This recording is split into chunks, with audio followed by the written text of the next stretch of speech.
Halo, welcome back to my channel Learn Fly Sigel. Baik, udah seminggu gue belum pernah update, jadi kali ini gue mau update dulu terkait pelatihan ataupun latihan soal UTBK SNBT 2023. Jadi gelombang satu udah berlalu nih seminggu ke belakang gitu ya.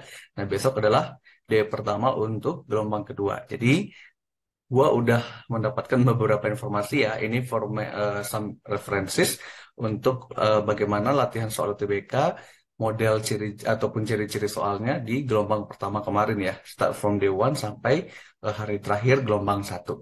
Jadi disclaimer dulu untuk soal-soal ini bukan merupakan soal bocoran ataupun kecurangan ya, tapi sudah merupakan hasil galian dari peserta yang udah UTBK gitu ya, entah dari referensi manapun itu udah gua cantumin di sini gitu ya. Jadi sudah gua sajiin berdasarkan yang sudah ujian. Oke, kalau gitu langsung saja tanpa berlama-lama kita masuk ke bagian latihan soalnya. Oh iya, sebelum kita lanjutkan, jangan lupa dulu untuk baru yang bergabung, silahkan klik tombol subscribe, boleh di like, dan dibagikan ke teman-teman yang lain gitu ya, agar dapat menjadi sumber pembelajaran juga buat teman-teman yang lain yang ikut gelombang dua. Gak usah takut, rezeki nggak akan kemana kok. Yang penting kita eh, tekun dan berusaha aja. Oke, baik, kali ini kita akan membahas soal campuran ya. Jadi di sini ada PK, kemudian KPU dan PM. Nanti totalnya ada 20 soal yang dimana ini sudah merupakan model soal terkait UTBK 2023. Bersama Learn Fly Sigar, let's finish what we have started. Oke, kita mulai dari soal yang pertama. Nah, ini merupakan soal KPU ya, di mana bertanya bilangan yang lebih besar dari 81/16 kali 100%. Kalau kalian ketemu soal seperti ini, yang kita tinjau adalah menyamakan pembilang maupun penyebut. Intinya bawahnya harus sama dulu, supaya nanti bagian pembilangnya bisa kita ambil yang lebih besar. Nah, kita sudah punya nih 81/16 kali 100% gitu ya. Berarti penyebutnya adalah 16. Berarti setiap opsi di sini kita harus nyatakan dia dalam per 16. Maka 9/2 dikali 111 supaya dia per 16 berarti harus dikali 8. Ini juga 8 gitu ya. Maka nanti kita akan dapatkan 999 dikali 8 per 16. Nah, kalau kita perhatikan di sini, anggaplah ini 1000 dulu gitu ya. Kalaupun ini 1000, hasilnya masih 8000. Sementara di atas adalah 81/16 dikali 100. Berarti kan ini 8100. Nah, sehingga pembilangnya masih lebih kecil yang ini ya. Karena mendekati 8000. Nah, mendekati 8000 kalau dia andaikan ini 1000 gitu ya. Nah, berarti kan masih lebih kecil. Berarti yang A salah gitu ya. Jadi triknya lihat penyebutnya. Baru kalau kita lihat untuk yang B, 75/4 dikali 27%, lalu supaya dia per 16, kita kali 4 pembilang dan penyebutnya. Maka nanti kita dapatkan 75 kali 4 itu kan sekitar 300 ya. 300 dikali 27 per 16. Nah, kalau kita lihat lagi, ini anggaplah 30 gitu ya. Kalaupun ini 30, oh sorry, kejauhan. Kalaulah ini 300 kali 27, nah, ini masih bisa kita kaliin deh. Berarti 27 kali 3, ini 1, ini 2, berarti 6 kali 2, 8 ya. Nah, 8100. Nah, ternyata ini tepat sama ternyata. Oke ya. Jadi, ini tepat sama. Sehingga B-nya salah. Yang C, 27/4 dikali 75 dikali 4/4. Nah, 75 kali 4 kali 27 sama kayak B ya. Nah, ini juga ternyata 8100 per 16 sama jumlahnya kayak di soal. Nah, sekarang yang D itu 41/4 dikali 50 dikali 4/4. Nah, kalau kita perhatikan di sini 41 dikali dengan 200 dibagi 16. Nah, kalau 41 kali 2 itu kan 8200. Nah, ini sudah kita lihat pembilangnya. 8200 ini 8100. Berarti jelas ini lebih besar. Sehingga jawaban yang tepat untuk soal ini adalah yang D. Gitu ya. Jadi triknya memang harus dicek satu persatu, tapi kita bisa mengakali dengan cek bagian pembilang dan penyebut. Lebih mudah penyebutnya samain dulu. Nah, nanti kalau sudah sama, baru pembilangnya kita cek mana yang lebih besar, lebih kecil, atau yang sama dengan. Gitu kira-kira ya. Oke, ini keluar loh di soal KPU. Jadi tidak sesusah yang kita bayangkan. Oke, kita lanjutkan ke soal nomor 2. Nah, di sini diberikan sebuah pola bilangan ya, di mana pola bilangan ini kita cek dulu apakah di aritmatika atau bukan. Karena nanti kalau misalkan dia membentuk satu pola aritmatika, kita harus menemukan bentuk yang sama gitu ya. Maka kita lihat dulu. 2, 4, 1, titik, titik, 15, 11, 16, titik, titik, 59, 65. Nah, kalau kita lihat di sini, untuk angka tengahnya bolong gitu ya. Tapi kita bisa cek dari awal. Ini kita lihat sudah ada perkalian 2, ini kurang 3. Nah, mungkin gitu ya. Mungkin ini adalah 4. Tapi kita tidak tahu apakah kali, tambah, kurang, atau bagi gitu ya. Kita cek dulu yang lain. Nah, ini kurang 4, ini tambah 5. Ini mungkin 6 gitu ya. Tapi kita tidak tahu apakah dia ditambahkah, dikurang, atau dikali. Nah, kemudian ini kita cek dulu. Nah, ini ditambah 6. Nah, kalau kita lihat ini 2, 3, 4, ini 4, 5. Mungkin saja ini adalah 3. Ya, jadi 2, 3, 4, 3, 4, 5, berarti 3, 4, 5, 4, 5, 6. Nah, bahkan nanti di sini kita akan lihat angka yang berikutnya muncul gitu ya. Berarti nanti di sini kali kurang. Nah, ini ada kurang setelah kurang tambah. Berarti ini tambah. Nah, berarti ini tambah 4 ya. Ini menjadi 5.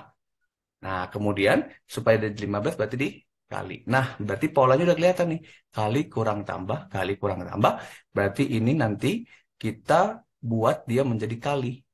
Nah, tapi kita cek dulu ya bilangannya. Ini 2, 3, 4, 3, 4, 5.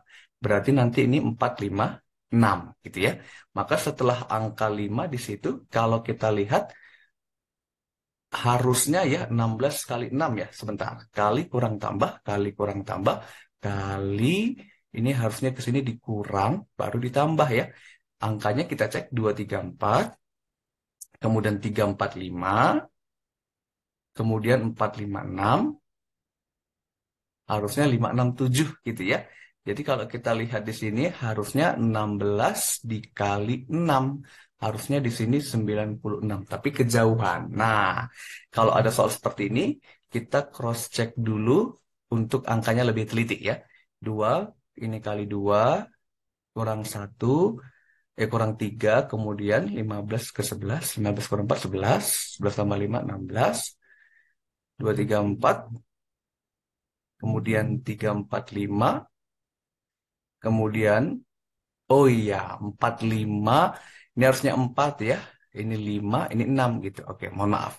Jadi 2, 3, 4, 3, 4, 5, 4, 5, 6, nanti 5, 6, 7, dan seterusnya. Berarti 16 kali 4, ini 64. Nah, gitu. Jadi memang terlihat mudah, tapi kalau kita tidak teliti ya akhirnya akan salah ya, seperti yang tadi gua barusan lakuin. Nah, jadi kita harus teliti dulu bagaimana untuk mengecek pola bilangannya. Jadi 2, 3, 4, 3, 4, 5, kemudian 4, 5, 6, 3, 4, 5, ya baru 4, 5, 6, dan seterusnya. Gitu. Jadi berulang sebanyak 3 kali gini. Nah, gitu kira-kira. Oke, itu ya untuk permasalahan yang nomor 2. Jadi jawabannya adalah yang E. Oke, kemudian kita lanjutkan ke soal nomor 3. Di sini dikatakan jika X, Y, Z adalah bilangan bulat positif. Nah, kita harus tahu dulu. Bilangan bulat positif itu berarti dimulai dari 1, 2, 3, dan seterusnya. Kalau bilangan bulat itu kan ada bilangan negatif, bilangan nol, dan positif ya. Jadi di sini syaratnya bilangan bulat positif saja. Artinya kita ambil yang ruas kanan ke lebih kanan lagi. Nah, sehingga kita lihat di sini X lebih dari Y dan X-nya lebih kecil dari Z. Kalau kita lihat secara urutan ya, kebetulan ini adalah bilangan bulat positif. Maka kita cek dulu rankingnya. Bagaimana posisi X, Y, Z dalam garis bilangan. Katanya X lebih besar dari Y, berarti X-nya di sebelah sini, Y-nya di sebelah sini. Tapi X-nya lebih kecil dari Z, berarti Z-nya di sebelah kanan X. Artinya inilah urutannya. Gitu ya. Maka kita cek aja di setiap opsi. Opsi A, Y lebih kecil Z. Ternyata benar, Y di sebelah kiri Z. Ya, berarti udah betul Y lebih kecil dari Z.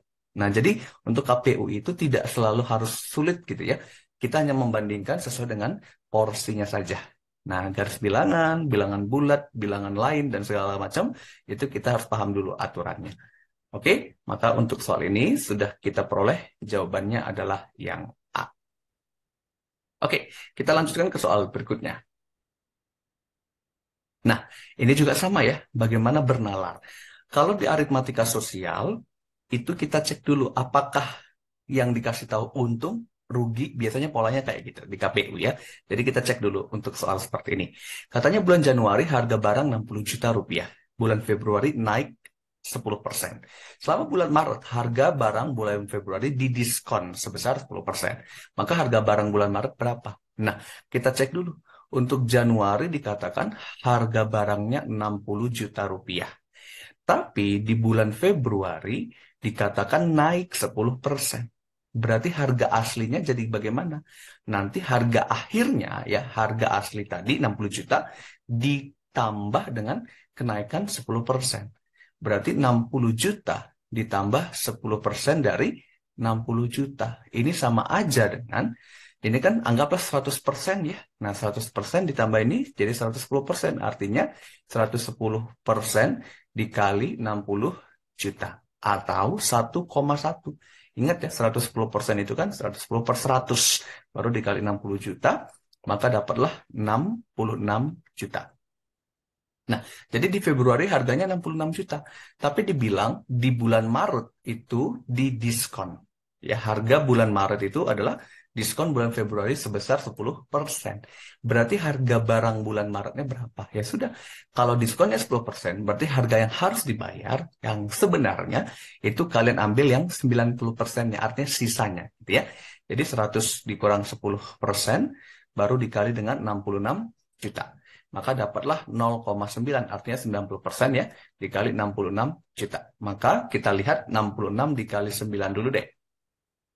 66 dikali 9, berarti ini 4, ini 5, ini 59. Artinya 59 juta 400 ribu rupiah. Itulah harga di bulan Maret. Gitu ya. Jadi jawaban yang paling tepat adalah yang A. Nah, jadi permasalahan seperti ini hanya mengecek bagaimana keuntungan, kerugian, diskon, ataupun hal lainnya yang berkaitan dengan aritmatika sosial. Oke, gitu kira-kira ya yang bisa kita bahas untuk soal nomor 4. Berikutnya untuk nomor 5. Jadi sebenarnya untuk KPU itu tidaklah begitu rumit ya. Yang penting kita cek dulu apa yang dikasih tahu terkait soalnya. Oke, kemudian kita cek untuk nomor 5. Dikatakan tidak ada hutan lindung yang mengalami kebakaran di Pulau A. Beberapa hutan lindung di Pulau A adalah kawasan wisata. Simpulan yang paling tepat. Nah, ini mengenai penalaran induktif, deduktif. Tapi khusus nomor 5 ini adalah penalaran deduktif. Nah, kalau kita lihat, tidak ada hutan lindung yang mengalami kebakaran di Pulau A. Maka kita bisa mengambil kesimpulan, ini artinya sama aja dengan semua hutan lindung tidak mengalami kebakaran di Pulau A. Jadi ada kata semua, ada beberapa. Kalau di penalaran deduktif, ini kesimpulan akhirnya adalah beberapa. Jadi cek yang ada kata beberapa atau sebagian ya. Maka yang A mungkin benar, B mungkin benar, C mungkin benar. Nah, ini sudah jelas salah. Karena katanya tidak ada. Lalu kita cek lagi. Kalau ada kata negatif, tidak, maka di kesimpulannya pun pasti negatif. Ya, maka kita cek beberapa kawasan tidak. Ini mungkin beberapa hutan ini mengalami kebakaran adalah, nah ini jelas salah. Karena tidak ada kalimat negatif. Ya, jadi yang B-nya salah. Yang C-nya, beberapa hutan ini mengalami kebakaran hutan, bukan. Nah, ini mungkin jadi, karena ada kata bukan. Tapi yang mana antara A atau C? Kita cek dari himpunan atau diagram Venn-nya. Tidak ada hutan lindung yang mengalami kebakaran di Pulau A. Artinya, semua hutan lindung tidak mengalami kebakaran. Tapi beberapa hutan lindung di Pulau A adalah kawasan wisata. Nah, berarti kata hutan lindungnya kita coret, maka yang tersisa ini kawasan wisata dan yang mengalami kebakaran. Artinya, beberapa kawasan wisata tidak mengalami kebakaran. Gitu ya. Jadi, yang kita coret ini, karena ini irisannya. Gitu ya. Berarti nanti di sini merupakan kawasan wisata, beberapa kawasan di Pulau A gitu ya, tidak mengalami kebakaran. Nah, jadi yang paling tepat antara A atau C adalah yang A. Itu aja menganalisisnya ya. Nanti kita kembalikan lagi ke konteks premis yang diberikan. Kalau yang C salah, karena beberapa hutan lindung yang mengalami kebakaran bukan kawasan wisata. Tidak ada kaitannya nanti antara kawasan wisata dengan kebakaran. Jadi nanti itu adalah himpunan yang lepas begini ya. Nah, jadi nanti tidak ada kaitannya. Jadi beberapa kawasan wisata tidak mengalami kebakaran. Gitu ya. Jadi nomor 5 jawabannya adalah yang A. Udah ya? Oke, berikutnya kita lanjutkan ke soal nomor 6. Nah, ini merupakan penalaran deduktif juga. Ya, kita cek dulu. Linda suka membuat lukisan pemandangan. Ia belajar melukis di studio setiap hari. Sedangkan Mira belajar melukis setiap hari, tetapi ia tidak suka membuat lukisan pemandangan. Nah, maka simpulan yang paling tepat adalah kita lihat antara Linda dan Mira kesamaannya apa? Belajar melukis setiap hari. Kalau Linda di studio, kalau Mira tidak disebutkan. Tapi yang penting mereka melukis setiap hari. Lalu Linda suka membuat lukisan pemandangan, sedangkan Mira tidak suka. Berarti kita simpulkan apa? Yang A, Linda dan Mira belajar melukis di studio? Tidak. Nah, karena kan Mira belum ada informasi. Yang B, Linda dan Mira setiap hari belajar melukis. Nah, ini juga sudah betul ya. Kenapa? Karena si Linda belajar melukis di studio setiap hari, sedangkan Mira belajar melukis setiap hari. Walaupun si Mira nggak ada tempatnya, tapi dia setiap hari belajar melukis. Jadi yang paling tepat adalah yang B. Kenapa C salah? Suka membuat lukisan pemandangan di studio. Enggak, Mira kan tadi bilang tidak suka. Nah, ini ada konjungsi dan. Jadi salah ya. Yang D juga sama. Linda dan Mira suka membuat lukisan pemandangan di studio setiap hari. Nah, ini hanya menambahkan setiap harinya doang. Nah, yang E, Linda dan Mira belajar melukis di studio setiap hari. Nah, ini kata studionya itu membuat jadi salah. Gitu ya. Karena Mira tidak ada informasi tentang tempat dia melukis. Oke, itu ya kira-kira ya. Jadi untuk soal ini sudah jelas jawabannya adalah B. Oke, kita lanjutkan ke soal berikutnya. Nah, ini lagi-lagi tentang penalaran deduktif. Jadi menurut informasi yang gue dapatin, banyak yang tentang penalaran seperti ini ya. Jadi sudah di KPU-nya itu hanya sedikit yang hitungan, mostly tentang penalaran deduktif, induktif, baru tentang paragraf. Nah, jadi harus banyak berlatih melalui eh, bagaimana cara menarik kesimpulan ataupun menentukan makna kalimat yang salah, yang mungkin benar, ataupun yang melemahkan dan menguatkan. Oke, nah kita coba cek nomor 7. Katanya sebagian pegawai negeri bukan guru sekolah dasar. Semua peserta seminar adalah guru sekolah dasar. Nah, lagi-lagi ada kata semua dan ada sebagian. Berarti nanti kesimpulannya haruslah kata sebagian. Berarti yang A salah, B juga salah. Lalu ada kata negatif bukan. Maka nanti kesimpulannya pun pasti negatif. Kita lihat C, sebagian pegawai negeri adalah guru. Nah, ini jelas salah. Tidak ada makna negatif. Yang dia sebagai pegawai negeri bukan mungkin benar, sebagai guru sekolah bukan mungkin benar juga. Nah, lalu kita kembalikan ke konteks kalimat. Kalau kita lihat, katanya semua peserta seminar, berarti ini semua peserta seminar ya, yang lingkaran merah, itu katanya merupakan guru sekolah dasar. Berarti ini guru sekolah dasar di sini. Nah, gitu ya. Tapi sebagian pegawai negeri bukan guru sekolah dasar. Berarti nanti ada dong sebagian yang merupakan guru sekolah dasar, gitu ya. Bahkan nanti ini. Nah, jadi ini adalah pegawai negeri yang dalam tadi peserta seminar, yang ini adalah guru sekolah dasar. Berarti kesimpulannya apa dong? Maka ada sebagian pegawai negeri ini ya, yang gua arsir, ini katanya bukan peserta seminar, jelas. Karena tidak berhubungan dengan si lingkaran merah.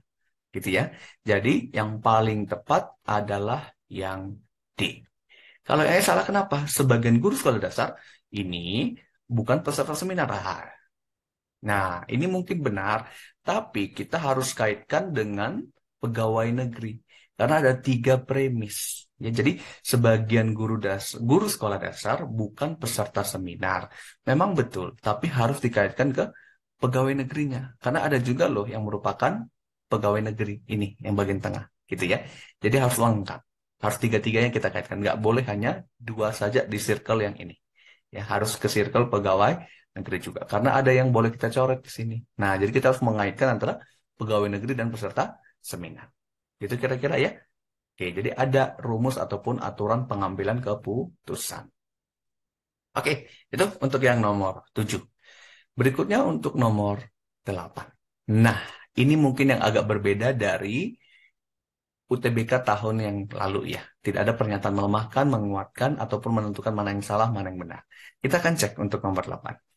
Buah belimbing memiliki banyak manfaat, tetapi apabila dikonsumsi berlebihan dapat menimbulkan penyakit pada ginjal.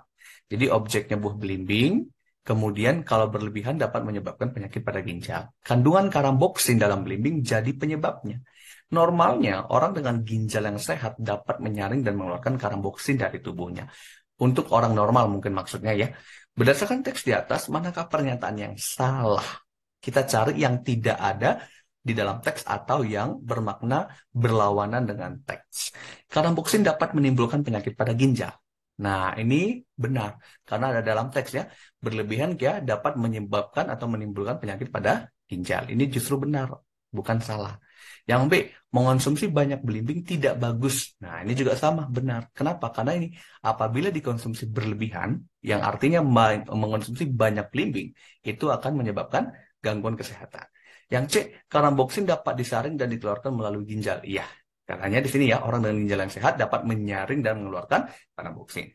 Yang D, belimbing mengandung karamboksin, betul. Yang pasti menyebabkan ginjal bermasalah. Nah ini, yang pasti ini udah seolah-olah mendiskreditkan ya. Dan ini ternyata tidak 100% benar dalam teks. Kenapa? Karena banyak apa namanya? Kalau kita mengonsumsi terlalu banyak, itu baru dapat menyebabkan ginjal bermasalah, tapi bukan pasti, gitu ya. Sehingga yang D ini adalah pernyataan yang salah, ya. Jadi kita opsinya adalah yang D. Kalau yang E, pada umumnya makan belimbing dapat menyehatkan tubuh. Iya, pada umumnya, gitu ya. Artinya dengan porsi yang sesuai, kita bisa mendapatkan manfaat yang menyehatkan tubuh, gitu ya, dari makan belimbing. Tapi kalau tadi ini yang pasti menyebabkan ginjal bermasalah, enggak. Karena kan ada banyak faktor ya. Nah gitu. Jadi dalam hal ini tidak hanya belimbing yang mengandung tadi karamboksin. Jadi yang paling salah dari A, B, C, E ya jelas yang D. Gitu ya. Jadi kita mencari mana yang paling salah dari yang ada gitu. Nah sehingga yang pilihannya adalah yang D. Oke, itu kira-kira dulu ya untuk yang nomor 8. Berikutnya untuk nomor 9.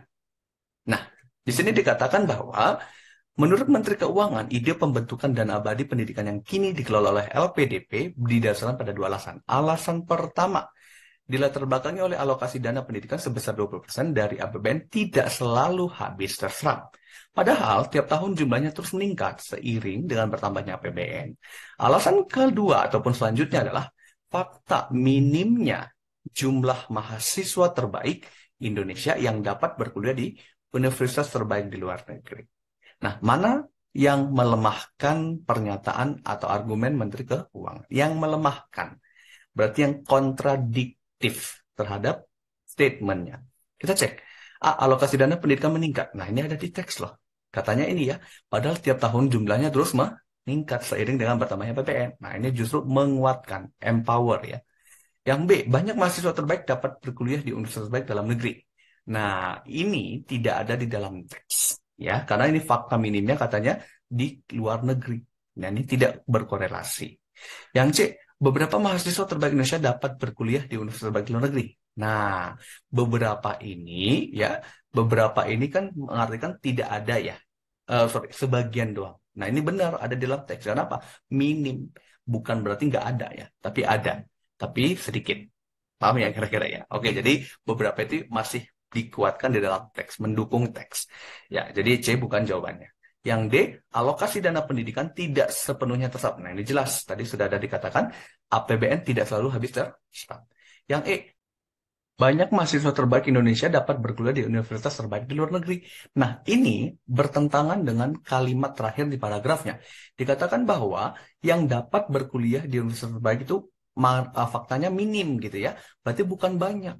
Nah, sehingga dikatakan di sini ini menentang karena banyak mahasiswa terbaik Indonesia dapat berkuliah di universitas terbaik di luar negeri, sedangkan ini minimnya.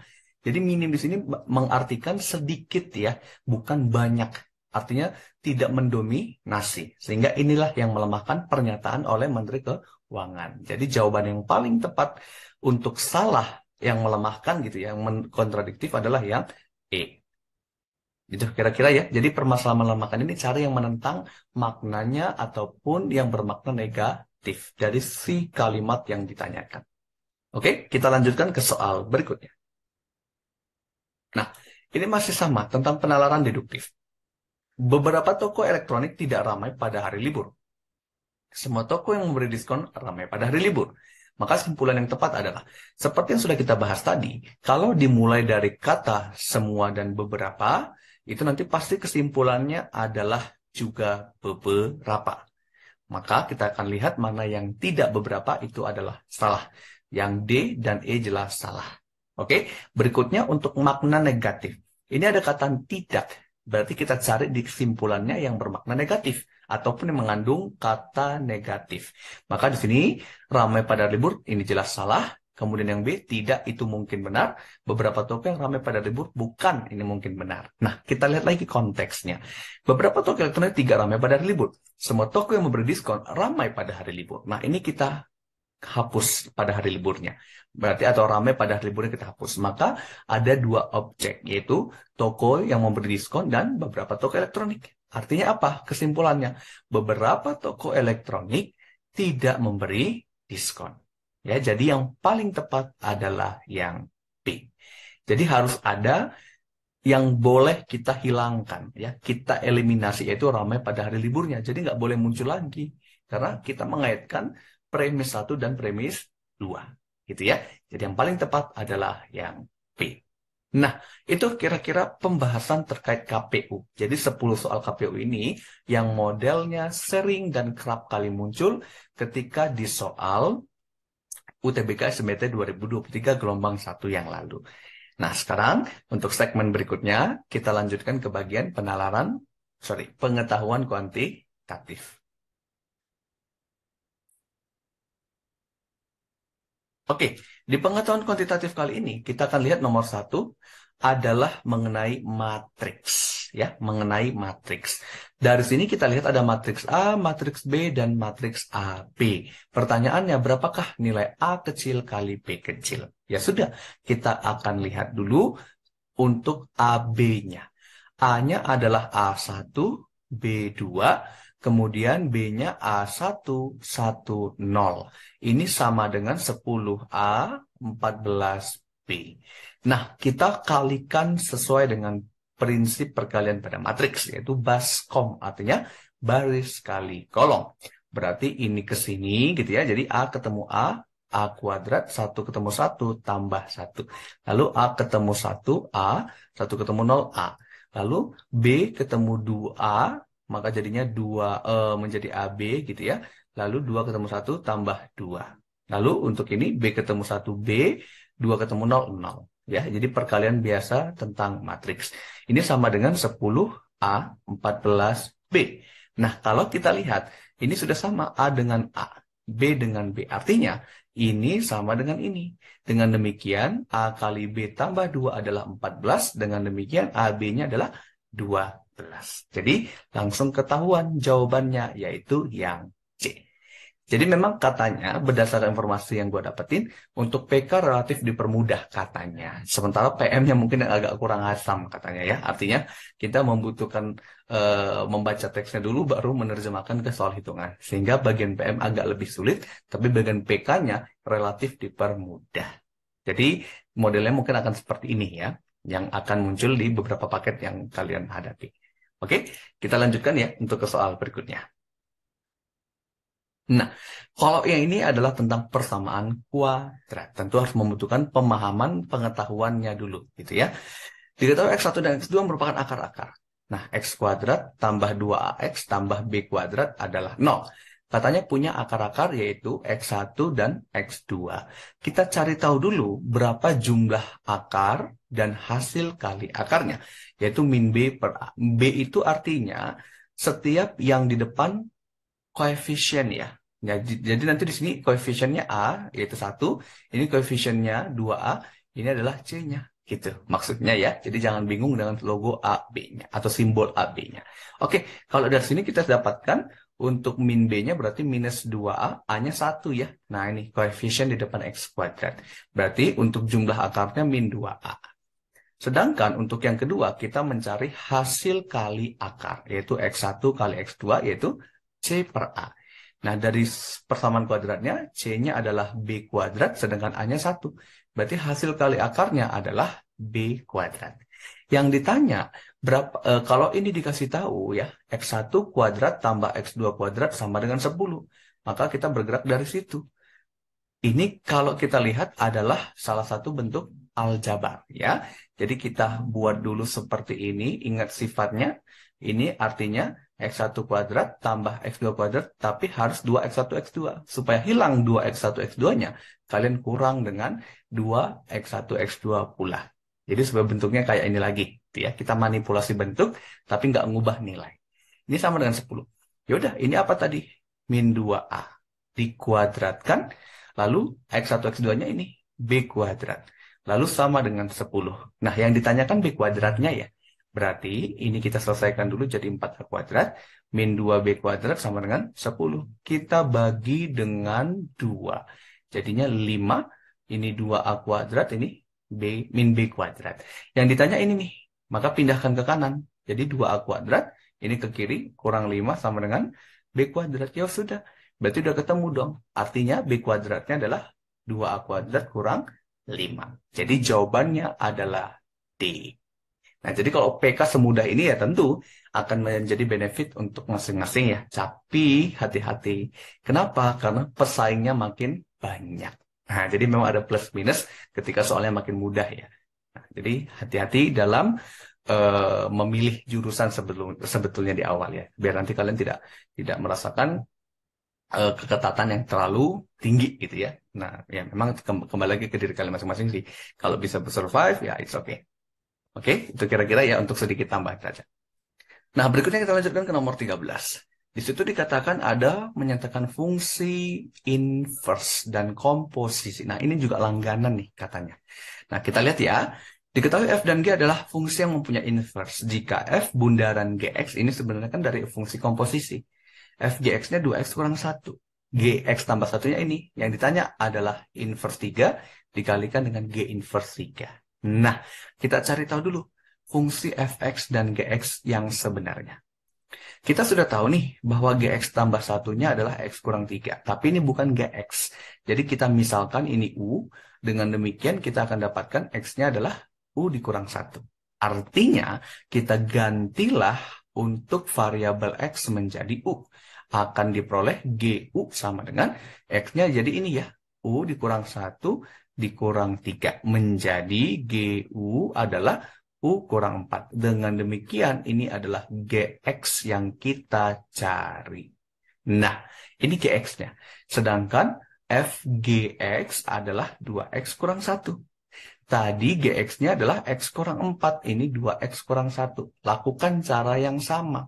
Kita mau mencari Fx. Ya. Berarti misalkan ini U adalah X kurang 4. Berarti X-nya adalah U ditambah 4. Dengan demikian kita memperoleh FU adalah 2 kali U tambah 4 dikurang 1. Artinya FU adalah 2U tambah 8 dikurang 1. Maka FU adalah 2U ditambah 7. Atau ganti lagi jadinya 2X tambah 7. Nah, itu adalah Fx dan Gx-nya. Kita mau mencari F inverse dan G inverse. Nah, lakukan masing-masing untuk mendapatkan inverse-nya. Berarti ini adalah Y sama dengan X kurang 4. Berarti X adalah Y tambah 4. Dengan demikian ini adalah G inverse-nya. Kita balik aja ya fungsi kebalikan. Lakukan cara yang sama. Ini Y sama dengan 2X tambah 7. Berarti Y kurang 7 adalah 2X. Artinya X sama dengan Y kurang 7 per 2. Dengan demikian F inverse-nya adalah X kurang 7 per 2. Barulah kita boleh mencari F inverse 3 dikali G inverse 3. Nah, kita substitusi untuk X-nya 3. Berarti F inverse 3 di situ adalah, ini kita langsung masukkan saja ya. X-nya adalah 3, berarti 3 kurang 7 per 2. Lalu dikali dengan G inverse-nya ini ya. Berarti 3 ditambah 4 saja. Berarti ini 3 kurang 7 min 4 per 2 dikali 7. Jadinya akan diperoleh minus 28 per 2. Maka minus 14. Jadi hasil akhirnya adalah negatif 14. Yaitu yang E. Jadi sebenarnya memang agak panjang caranya, tapi ini mudah. Kita tinggal cepet-cepetin, yang penting udah tahu kuncinya apa, nanti langsung ke langkah yang kita inginkan. Oke, kita teruskan ke soal berikutnya. Nah, ini masalah tentang bangun datar. Ya, kita akan lihat dulu bagaimana pertanyaannya. Diketahui persegi panjang ABCD, di mana sisi AB-nya adalah akar 15 cm, kemudian sisi AD-nya adalah akar 5 cm. Katanya E adalah titik potong diagonal persegi panjang. Kita misalkan ini diagonalnya, maka nanti E-nya ada di sini. Nah, gitu ya. Pertanyaannya, berapakah besar sudut BEC? Ini yang mau kita cari. Oke, kalau kita lihat untuk persegi panjang, sisinya kan atas bawah sama, tapi berbeda dengan kiri kanan. Dan kiri kanannya sama. Nah, jadi dua pasang sisi yang sama. Nah, ini ya, sehingga kita mau mencari nih, berapakah panjang AC dengan cara teorema Pitagoras. Berarti AC kuadrat adalah AB kuadrat ditambah BC kuadrat. Lalu kita akarin untuk mendapatkan AC, gitu ya. Nah, nanti dari sini AC adalah akar dari 15, akar 15 dikuadratkan. Jadi 15. Lalu kita juga akar 5 dikuadratkan 5. Jadinya apa? AC adalah akar 20. Dengan demikian AC-nya 2 akar 5 cm. Karena ini adalah sama sisinya, berarti pun ini akar 5, ini akar 5. Ini juga gitu, ini ke sini ya. Nah, ini akar 5, ini akar 5. Kalau kita lihat segitiganya, ECB, ya kalau kita potong seperti ini akar 5, ini akar 5, ini akar 5.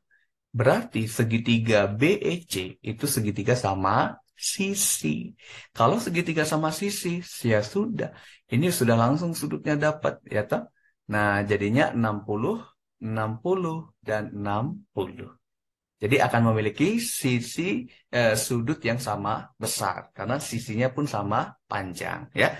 Jadi jawaban yang paling tepat adalah yang C. Gitu. Jadi harus digambarkan dulu ya supaya kita tahu apa sih yang mau dicari. Gitu kira-kira ya.